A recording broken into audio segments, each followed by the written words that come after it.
Mother demands I pay her for my mail? So I've had this problem with the post office where some of my Amazon or UPS packages get sent next door, but I end up getting them before her, and you guessed it, she's a Karen. Anyways, one day I had a $500 laptop sent to my house, but of course it was sent next door, and guess whose greedy little son swiped up the package the second it showed up? Yeah, I didn't even get a chance to see it when I checked it had arrived, and as soon as it was gone I knew where I had to go. I went over there and knocked on the door, and she came out in a tank top and the biggest pair of shorts I've ever seen. What are you doing here? One of my packages got sent here. I ended up taking it, Mom. Well, I guess my son has it now, so bye. She said this in this gross, sweet tone, and I couldn't take it. I need that for work, so you're gonna have to give it back. He doesn't have to give it back. He got it first. Plus, it was sent here, so that means it was for us. No, it was for me, and you know the delivery guy sends stuff here all the time, so give it back or I'm gonna call the cops. Fine. How much did it cost? $500. Why? All right, well then I guess you give me $500 and I give you the laptop. Yeah, we'll give it to you then. I asked her if she was delusional because I wasn't paying that.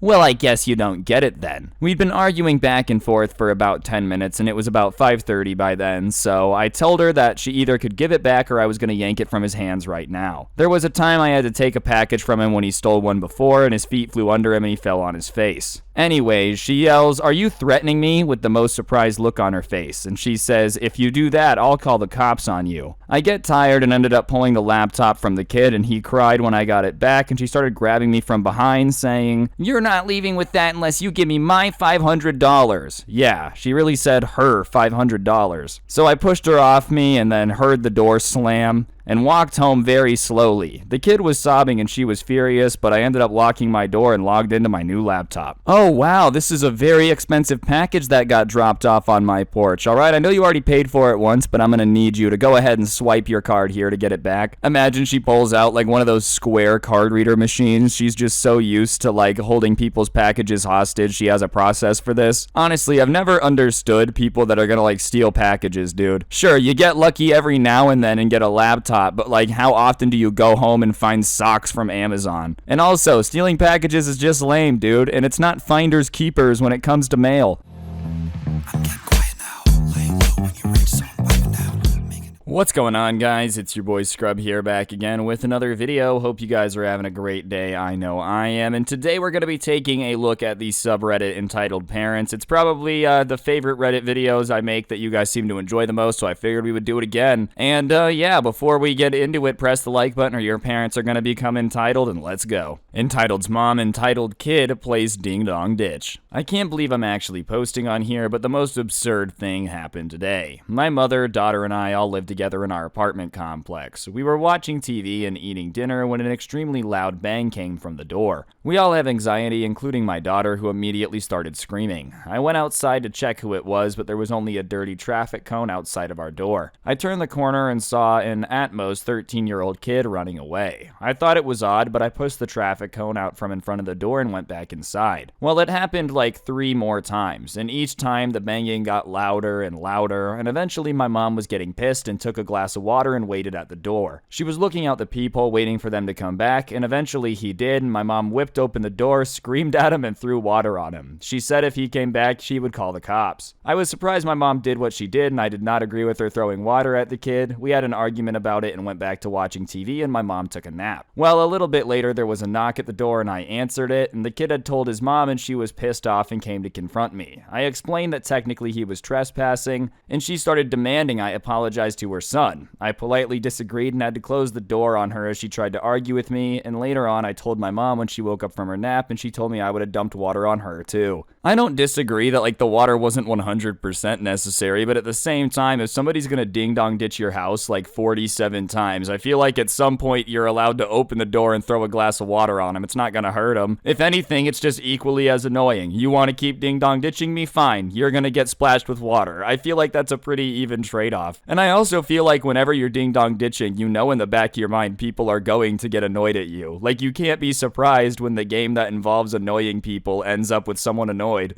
Entitled Grandpa thinks we should take his 5 grandchildren to Disneyland. My older sister, Pam, and her second husband, Jerry, have custody of Jerry's 5 grandchildren. Jerry's son and daughter-in-law are currently serving prison terms for a white-collar crime, and the children range in age from 15 down to 5. Pam has had 2 daughters from her first marriage, and I was very involved in my nieces' lives while growing up. My husband and I don't have any kids, and we often took the girls together and separately on trips, amusement parks, camping, and age-appropriate concerts and other things. The girls were close in age and had similar interests, so it made things easy to take them places together. Unfortunately, the younger of my nieces passed away in an automobile accident when she was 18, and the older niece now lives over 1,000 miles away, so we don't see her or her children very often. At a recent family gathering, one of Jerry's youngest grandchildren came up to me and asked me when I was going to take her and her siblings to Disney World. I told her she must have mistaken me for another person because I'm not going to Disney World, so I wouldn't be taking her and her siblings there. She ran off to Pam and started to cry. Later, Pam and Jerry asked to speak with my husband and I privately, and they wanted to know why we don't take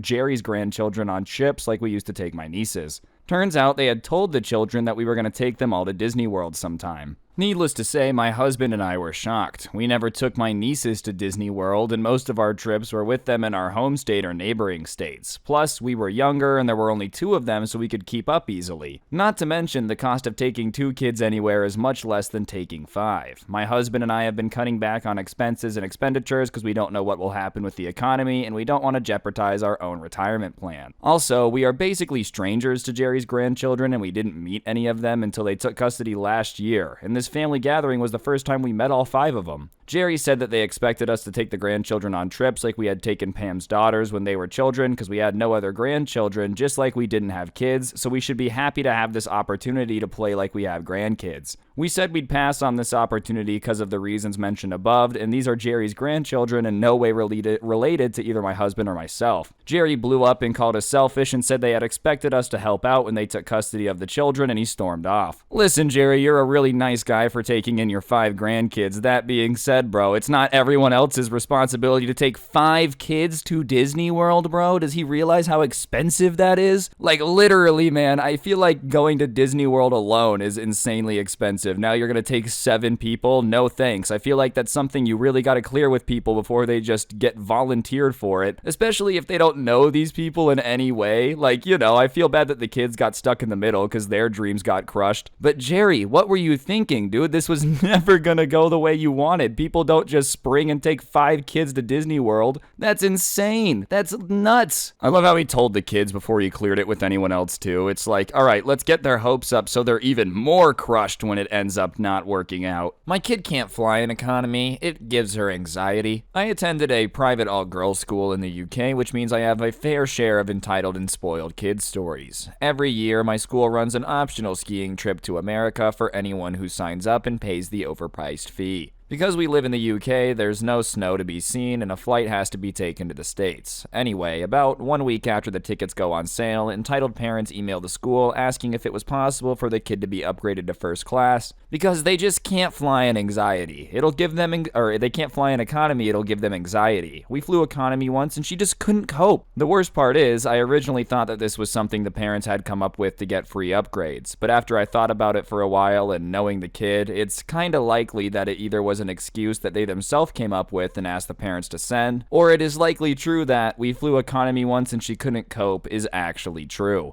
Does this work, dude? Next time I'm flying, I'm gonna walk up to the people at the gate. Hey, I can't sit in economy. I get anxiety. They're like, oh my goodness, free first class. You know what? Sit in the cabin, fly the plane. Imagine being in a situation where you're flying to another country and you're upset about how you're gonna get there, bro. I'd just be stoked to be getting out of here for a little bit. Entitled mom wants my table while I'm still eating. Of course, this was at the mecca of entitled parents, Disneyland. I was grabbing dinner at a cafeteria-style restaurant where you get food on your tray, pay, and then find a table. It was colder that night, and I was thankful to find a table inside. It was a large 8-person table, and a couple was sitting at one end, and I asked if I could sit at the other end since I was alone, which they were cool with. They were eating dessert and left soon, but I was eating my meal. While I'm mid-bite, this lady comes over and asks for my table. I said she and her family of 5 were welcome to sit there too, but she wanted the whole thing. She tried motioning to another smaller table which I'd opened up, but it was across the room and would have been a pain to get all my food and stuff there, and I was literally eating, so I declined. She ended up sitting at my end of the table and stared daggers at me. Most annoying was that she had gone ahead of her family to get a table while the rest were getting their food and paying and had a long wait. So by the time they got to the table to eat, I was done and packing up. So she got the table to herself and just didn't need to be a bee about it. I mean, if you offered to let them sit on the other end, I don't really understand why she just sat there and stared at you the entire time. That's really the best of all worlds. You don't gotta move all your stuff, you know, by the time her family gets there, you're leaving anyways. I feel like Disneyland's supposed to be the happiest place on earth. What's up with everybody being grumpy there, you know? Is it really the entitled parents mecca? I can't confirm that. I feel like it's definitely possible, bro. Karen demands that I override this register to get her way. So I work at a grocery store and we had a sale on corned beef. My register will not allow anyone to get more than 2. And when I told this Karen this, she was extra pissed and ended up calling for my manager to complain. She wanted to do a separate transaction for the extra meat and we told her no because if our system says no, we don't want to go against it. She said that there wasn't a sign saying that she couldn't because there was a sign in the ad that said limit 2 instead. We ended up letting her just do it this time because she was holding up the line and we just wanted her gone. She kept saying she gets more all the time and we shouldn't change our policy because we can. Why do people always want us to go against store policy? I mean, let's be honest, dude. The reason she asked you to go against store policy is because you and your manager were like, fine, we'll just let you do it because you're holding up the line. Karens know that, dude. They're like, look, it's not that me being a pain in the butt is right. It's just that me being a pain in the butt means that everyone else is having a horrible time, so inevitably you'll just give me what I want, so I'll leave. You gotta stand strong. Let him scream, man. Let him scream. Entitled mother ruins my credit and then demands that I buy a house with a spare room for her. I just got accepted to a veterinary school and I'm excited and nervous about it. My partner and I have decided that buying a house would be a good investment for when we move to this school in the fall, but there are some barriers in the way. He has hardly any credit and I struggle with poor credit for my entire adult life. When I went to university for the first time in 2016, I took out student loans that I have not yet paid. They're deferred because I'm currently a student, so it's not a huge deal. I have also been told that a medical bill has been dinging my credit, which I thought was a late payment on a medical expense that was $40 that my mom promised to pay because I had just turned 18. I knew that she had paid late and there were arguments about it back then, so I just figured the late payment was staining my credit. However, the housing lender told me that there's an outstanding bill for $1,000 that has gone to collection and been dinging my credit since 2017. I called the collection agency and I learned the original bill was $700 for a psychiatrist that my mom insisted I see, and again promised that I pay for. Additionally, my health insurance at the time was hers and my father's responsibility, so it was explained to me that they were to work out the expenses amongst themselves. When I brought this to her attention, she got frustrated and insisted it was some mistake made by the insurance. I requested that she take it up with the insurance company because I was not at all involved in the process of picking it, understanding the coverage, making payments, etc. If I weren't so busy with work, school, moving, then I would do it myself, but I don't have knowledge or the time at the moment because I don't know how to do something like that. As my mom often does, there was a vague maybe when I get around to it, which is basically a passive-aggressive no. I have been denied for apartments, couldn't sign up for my own Wi-Fi, couldn't finance a car, and have paid high signing costs with apartments that would take me, and probably more because of this credit issue. I cannot express the amount of distress and frustration this has caused me, and now it's going to impact my ability to get a home loan. There was no apology, no ownership, or even acknowledgement that her mistake had impacted me in any way, and I'm beyond frustrated but decided what's done is done and there's no sense to fight about it. My mom is infatuated with the idea that when I'm buying a house and started sending me all these 3-bedroom homes for around $150,000 on Zillow. When I told her that we were looking for 2-bedroom homes at $100,000, she lost her mind and aggressively insisted that I have a room for her to stay in when she visits. When I told her this wouldn't be possible, she'll hit me with a, "You'll find a way." Again, I decided not to fight about it and change the subject because ultimately the decision is on me. When the lender asked how much gift money I might receive, I reached back out to my mom to get a number for the lender. She already stated that she would want to help wherever she can, but when this came up, she jumped into victim mode, stating she lives paycheck to paycheck and that I can't just keep visiting the bank of mom when I need something. I have paid for all my own school up to this point, plan to finance vet school through loans, so maybe this has to do with the groceries she bought me a month ago, who knows. She also just got a new designer dog, a car, replaced the carpets in one of her houses with wood, and recarpeted the other 2 floors of her massive houses. Doesn't sound like paycheck to paycheck to me, but again, I decided the fight wasn't worth it and dropped the issue. Basically, I'm at my wit's ends with this and I don't know how to address it. I don't know how to solve any of these problems and I can't afford to keep losing sleep over it. I'm just ready to move away into a home without a spare bedroom. Listen, I don't think you should be relying on your mom's gift to get the house, but that being said, if she's gonna make a demand that you have a spare bedroom available for her, then she's probably gonna have to contribute a little bit because that adds $50,000 to the price tag. I'm just saying, you would increase the price of anything by 30% and you better be willing to help out if it's your demand that's causing it. I don't know, man. I feel like in this situation, I just really would not want to be involved with a mom that's like this, and I would enjoy moving across the country without having a place for them to stay. So maybe that's the best benefit. You just go with the 2-bedroom house. Anytime she tries to visit, you just go, we have no room.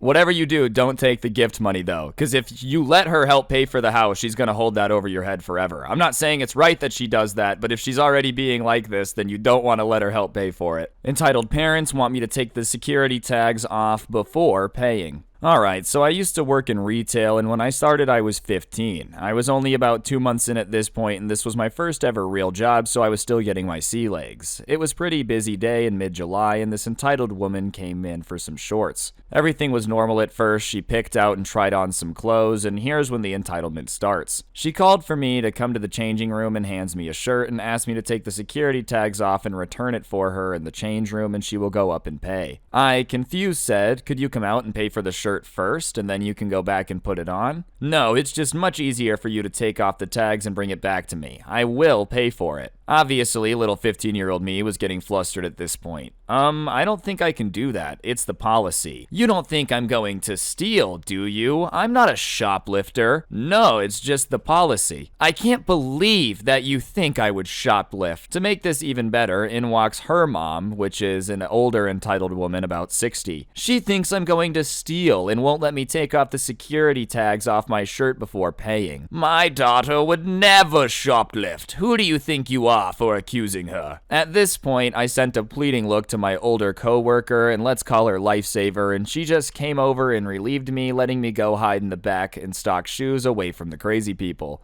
I just feel like there's very few reasons that you would want the security tag taken off before you pay for the item unless you're going to steal it. Like, in my mind, the only reason you would ask for this is if you're gonna steal it. Am I wrong? Otherwise, I think you'd be okay with waiting like the 25 seconds it takes to walk up to the register, swipe your credit card, and then officially own it so you can do whatever you want. I don't know. I don't blame this person for being a little bit sketched out. If somebody was like, "Hey, can you take off this security tag? I promise I'll pay for it." You know what else is really sick, dude? You don't need to promise to pay for it. If you just pay for it, I can give it to you with no security tag. How about them apples, huh? Nah, that's too complicated. You just gotta start screaming at the young workers and be like, "You think I'm a thief?" "No, I didn't, but the fact that you seem so angry that I would think you're a thief makes me think you might be one, yeah." Entitled mother thinks kids store is a playpen for her kids. I work at a certain store that lets you make your own stuffed animal. Ever since the nearest sister store to us was permanently closed down a month ago, we've been crazy busy on weekends, especially in the afternoons and evenings, and this story happened earlier this Saturday afternoon when we were jam-packed with people. Amid the crowded store, I see 2 kids at the sound station playing with the sound chips. Only one is carrying a skin, which is what we call the unstuffed animals, but both are carrying Poppy Playtime plushies. I see their mom, the entitled parent of this story that I'm going to call Karen, standing a few feet away from them, and her daughter standing beside her is also holding a skin. They were pretty close to the stuffer, and usually when people stand that close to the stuffer with skins, it means they're ready to go stuff. So I came up to the family and asked, "Did you guys want to get any sounds in your bears before we stuff them?" "No, we're just looking." "Oh, alright, well, let us know if you need any help." As I walked away, I heard Karen tell her daughter, "We're gonna come back on your birthday," and I internally groaned. I knew then and there that they weren't gonna buy anything, but I didn't raise a fuss about it. Parents do that depressingly often. What doesn't happen often is how this mom let her kids run buck wild around the store. The 2 skins the kids were carrying were discarded in random places around the store. One was in the heart bin. The boys kept messing with the sound station and dropping sound chips, which I had to clean up as I was assisting another customer with the station. One of them ended up shoving their pink Huggy Wuggy in my face, again as I was helping another customer, and throughout all of this, Karen was nowhere to be seen. Later, I was on the stuffer helping other customers stuff their bears, and the entitled boys were behind me using the bathtub to wash the Poppy Playtime plushies, and this is when I saw the entitled girl holding a dressed bunny that I knew was one of our displays, picking out a rainbow leash to put on it, and I'd had enough.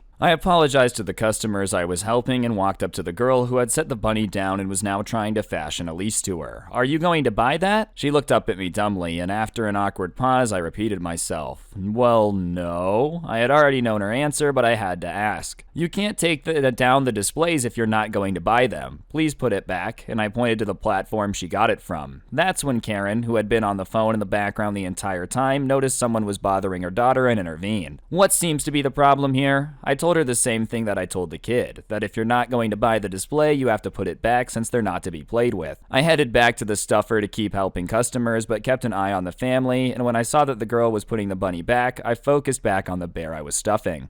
All was quiet after that until suddenly I heard a bang from behind me. Oh my god. I jumped and turned around, and the entitled kids had basically nearly pulled the fake bubble frame off the bathtub. The mom hadn't been watching them, still had been yapping away on the phone, only paying attention to the kids after the loud noise. Her kids could have been seriously hurt if it had fallen on top of them. Whether out of embarrassment or something else, I don't know how Karen's mind work. I think she took this as her cue to leave the store, and as she passed by me on the way out, she left with some parting words. "You need to learn to relax. This is a kid-friendly environment." "Yeah, but it's not a play area. You can't just mess with the displays if you're not gonna buy them. I'll be talking to your manager about this." "Alright, feel free." I didn't see her again and she stalked off with her kids. But man, I wish I could have seen her try to talk to my manager. You don't want to mess with him. He's really nice, but he doesn't take crap and sticks up for his employees.